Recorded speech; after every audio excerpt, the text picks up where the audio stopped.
Okay, welcome to your next lesson, and we are going to be comparing the Solider to Dulce Decorum Est today.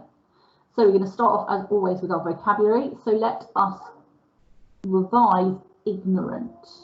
Okay, so how could you view Rupert Brooke, as ignorant based on his attitudes towards war in The Soldier? And our new word today is disdain. So disdain is a feeling that someone or something is unworthy of your consideration or respect. Okay, so disdain is very much looking down on someone, believing that they don't deserve your respect or your consideration. So you can pause the video and just write that down quickly. So based on what we've learned so far about Wilfred Owen this week, how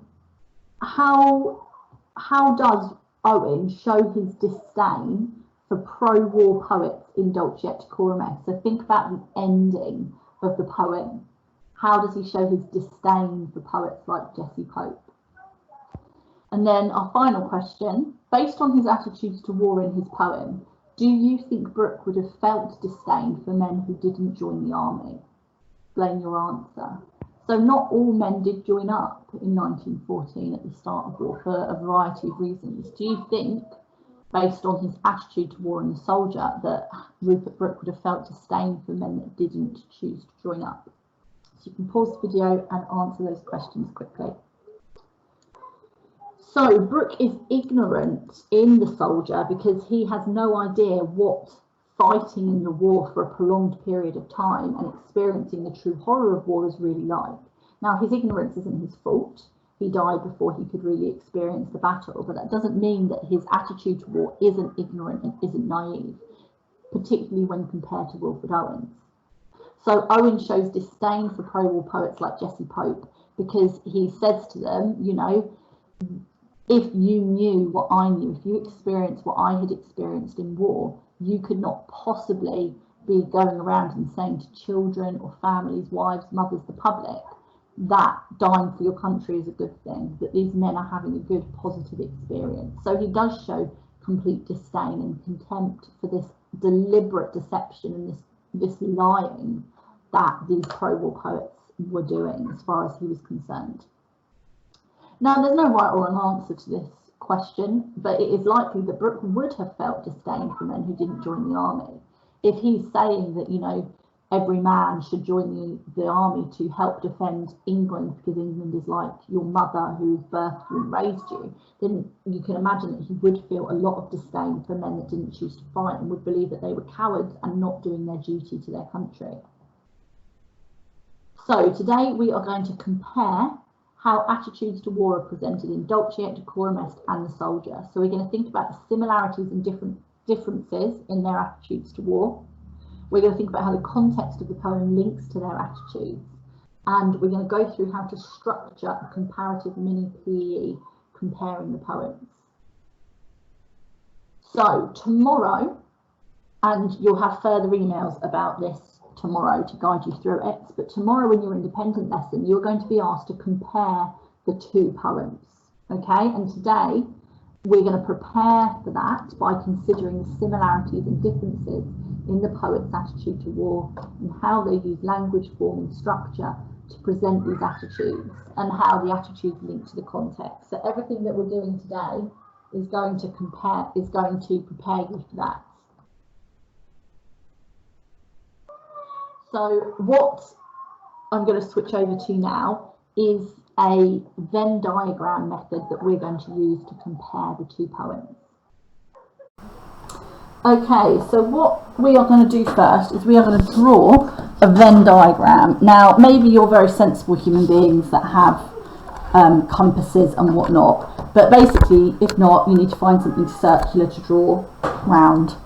So, you know, this is my cool old cake tin, by the way. I'm pretty sure it was my mother's. But anyway, I have grabbed my cool old cake tin and I'm just going to draw around that. I feel like a Blue Peter presenter. I think I would have made a good Blue Peter presenter. Anyway, so it's a bit dusty. See my good housewife-ness. Okay. How much do I want my circles to cross over? Probably a bit like that. So, you draw your own Venn diagram that's probably going to be better than mine. So I reckon mine is going to be a little bit dusty. Hey, there we go. Oh, apart from you can watch me free-handedly, dodgily fill in this circle. Ooh. Right, so hopefully your attempt is a little bit better than mine. But what we're going to do is we're going to use this to compare Dulce et Decorum Est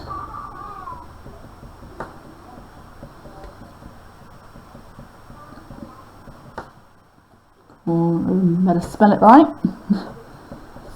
and the Soldier.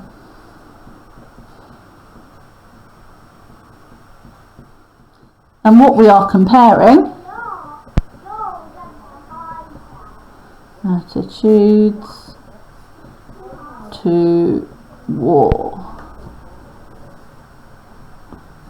Okay, so with a Venn diagram, what we're going to do is anything that is the same in their attitude to war is going to go in the middle, and anything that is different is going to go here. Okay, so we're going to sort of start this off together. So we'll fill in some bits and then I'm going to let you go on and do the rest. Okay? There is no right or wrong answer particularly. It is again about what you think about the poem, any similarities you can, or differences you can bring. So let's think about what similarities do we have. Well, we know that they were both World War I soldiers. We know that they are both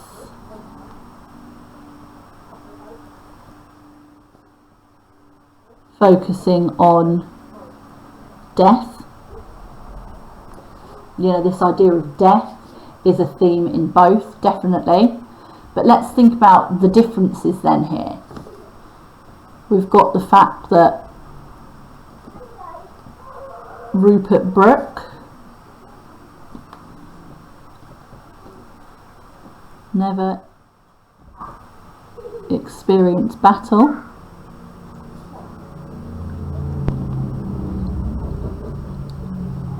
We know that Wilfred Owen fought and died in battle. We know that while they're focusing, sort of linking these up, we know why they both focus on death. We've got Wilfred Owen saying death is nothing to fear.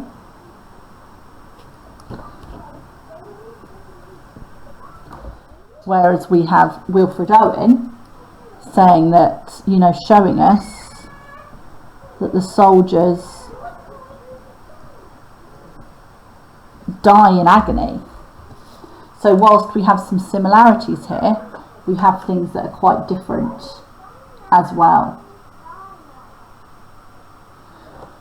So let's try and think about this idea. We've got this idea, it's very patriotic.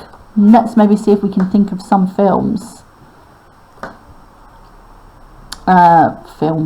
Quotes. So we've got corner of a foreign field that is forever England.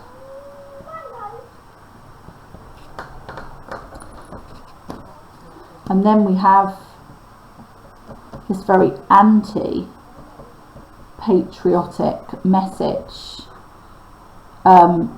You know, he describes it as the old lie. You know, Dulce et Decorum Est for Patria Mori. We don't need to write all of that in. We've also got this idea of war will cleanse you of your sins. You know, it will purify you. For example, washed by rivers, or evil shed away. And then instead here, we've got this idea of war will corrupt you. And we could have like a devil's sick of sin, or we could have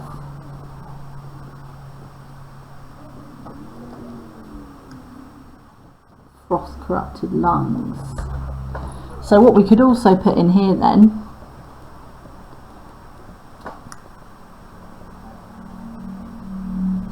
is there is religious reference and imagery, but again it's very different. So that's given you a start anyway, okay? I don't want this just to be me, you copying what I'm doing, or it would be a bit pointless. We need to try and come up with some ideas for ourselves. So what you need to try and do then is see if you can come up with any more similarities or differences between the two poems. Okay, and then what you can do is in your task for your independent lesson tomorrow, you can use this to help you write your comparative mini PE paragraph. Okay?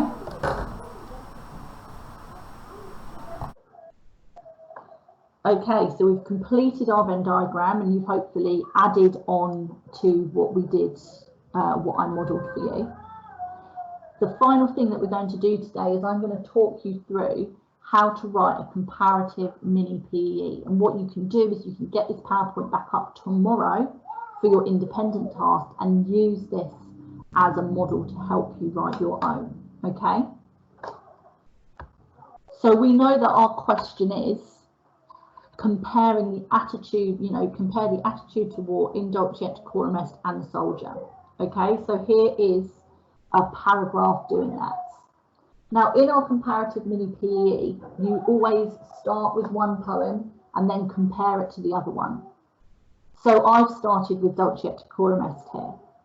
So by describing the lungs of the soldier who is breathing the gas as corrupted, Owen is cleverly using the verb to present a negative attitude to war, because it is as if war and his experiences in war have not only literally corrupted his physical body, which is now dying, but also metaphorically corrupted him due to the immoral actions he would have had to commit during battle, such as murder.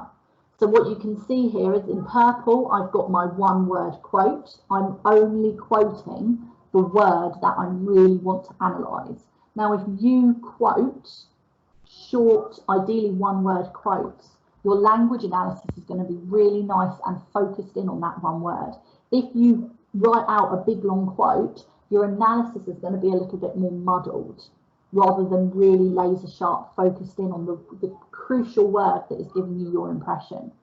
You can see that I've been able to identify the subject terminology here, that it is a verb in green, and in blue is my analysis.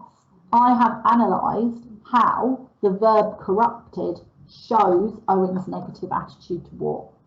So up to this full stop then, it is showing a pretty normal mini PE. And if this was section A of the anthology poetry, if we were just writing about Dulce et Decorum Est, we would then move on to our next point, and you know, our quotation, tracking through the poem. However, this is not section A, this is section B, where we are comparing the poems, and therefore we now need to switch to the soldier. But what we need to do is we need to, at the start of our sentence, show that whether we are drawing a similarity or whether we are drawing a difference. So you can see here, through the red contrasts, that I'm showing a difference here. I could say similarly. So if I thought the Brooks attitude was similarly negative, I could say similarly. But as we know, most there are mostly differences here. So this contrasts to Brooke's attitude to war because he uses the verb washed to create the opposite impression, that war will cleanse the men of their previous sins and gain them entry into heaven due to the Christian imagery of baptism that the verb suggests. So what you can see here, as I have said, whereas Wilfred Owen, uses this idea of corruption to present a negative attitude, in contrast, Rupert Brooke is using this idea of baptism, positive Christian imagery, to show a positive attitude, the opposite impression. And we can see again that I've got my subject terminology in the green, my verb, my one-word quote in the purple, and then in blue I've got the fact that I have analysed how the verb washed shows an opposite impression. So you are simply switching backwards and forwards between the two poems, making sure that you're using that comparative language like in contrast to this, or similarly, or however. What I've got in the purple then is just a link to the context, because we know that for the anthology poetry section, you must reference the context of the poems as much as possible to get your AO3 marks.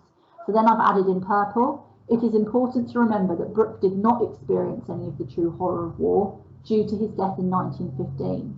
So his attitude to war is naive in comparison to Owen's attitude, who actually fought in the trenches and died just a week before the end of the war. So what I've shown the examiner there is that I understand why there is such a difference in attitude. Now, obviously, you're not going to want to repeat yourself and write that necessarily, or write about the context necessarily in every single mini PE you do, but it is important to add it in there throughout. So your task tomorrow is to pick a quotation from each poem, like I have done here, using your Venn diagram we have created today, and write one comparative mini PE paragraph. So you will write a version of what I have done today. Now, if there's anyone that wants to do the whole essay, that's great. Please feel free to write, for 40 minutes and send that into your teacher. But what I'm asking you is to just have a go at using this model paragraph to write your own. Pick different quotes, but follow the structure that I have done. And again, if you need any help or any support, email your classroom teacher. This isn't easy, but it is important, at this stage in your education, that we are trying to do these little practices. But there'll be more guidance tomorrow in an email from your teacher to help you with this. So, finally then, we have our final feedback. So do you think that Brooke's attitude to war would have been less ignorant if he had experienced real battles? So explain your answer. And do you think Owen effectively shows disdain for war in the poem? And again, explain your answer. Okay, well done. And you will get an email from your class teacher tomorrow to help you with the independent task further.